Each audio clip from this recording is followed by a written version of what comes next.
Dans son livre Comment te dire au revoir, il n'élude rien, les coups de cœur, de gueule, les rires et la maladie.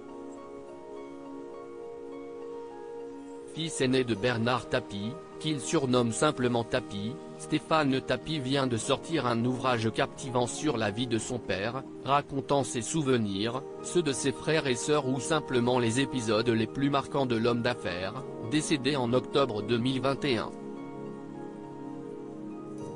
Et dans son livre, on trouve l'anecdote concernant sa célèbre bagarre avec Michael Youn à la radio, à la fin des années 90. À l'époque, l'animateur n'a pas encore 30 ans et s'amuse à transformer ses émissions en happening, selon le fils de l'homme d'affaires qui se rappelle que le ton finit par monter en raison d'un auditeur qui interroge Bernard Tapie sur les soupçons de matchs truqués.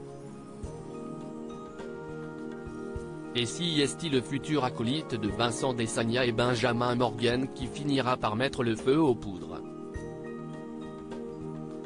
Bernard Tapie, que vous ayez prononcé cette phrase ou pas, on va couper la poire en deux. Vous avez fait 8 mois de prison, ce n'est pas pour rien. Aurait fini par asséner Michael Youn à Bernard Tapie selon Stéphane. Une phrase qui lui a coûté cher. Une phrase qui le fait sortir de ses gonds. Tapie arracha son casque et se leva, très en colère, écrit Stéphane Tapie, qui précise cependant que l'humoriste aurait compris avoir prononcé la phrase de trop. Il trouve Tapie hors de lui et il comprend qu'il est allé trop loin.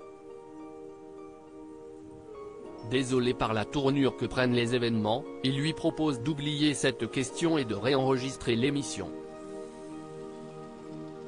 Mais Bernard Tapie, consumé par la rage, lui aurait rétorqué « Non, on ne va rien enregistrer du tout.